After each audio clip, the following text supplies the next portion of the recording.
And in the very first line, he says, only because of the presence of Shakti, Ma Parvati, Shiva becomes energetic and he is able to sustain and do whatever he is able to do. So the first line goes as Shiva Shaktya Yukto Yadi Bhavati Shakta Prabhavitum. I'm just reciting only the first line. So this is in the very first line of Saundarya Lahari, which has got 100 verses. He says, very first, right at the beginning, he says, Bhagwan Shiva is able to get all his energy and be that powerful Bhagwan of the cosmos only because of the presence of Shakti.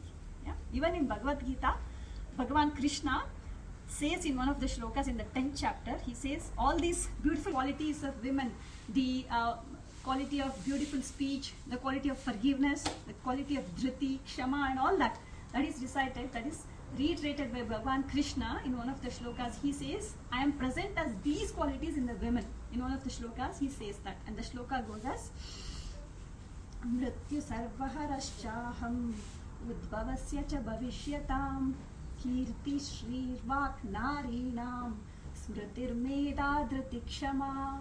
So these 7 qualities, he says, I am present in women as these qualities. So Bhagavan is in us, in the form of all these beautiful qualities. So we'll have a short yoga session today. And we'll be doing Surya Namaskara as warm up. We'll do 6 sessions of Surya Namaskara and then we will do extensions in Surya Namaskara, which will bring in a flow of postures. Okay? So please listen to your body and do what is comfortable for you. If you are a regular yoga practitioner, Surya Namaskara will be easy for you. But if you don't practice yoga regularly, Surya Namaskara itself might be a bit tricky for you.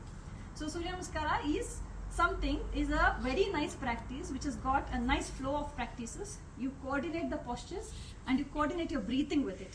So when you practice it in a slow mode, it becomes like a warm-up exercise for you. It gives a nice stretch to the body and extensions to the body.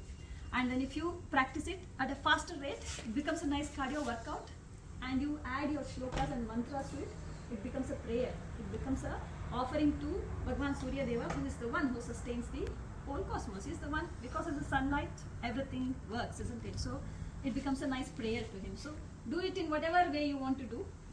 So it's a nice practice to bring it into your daily life. Just do 13 rounds of Surya Namaskara in the morning. It doesn't take a lot of time, hardly 15 minutes. Give yourself 15 minutes and it really will make a very big difference in the... So we'll...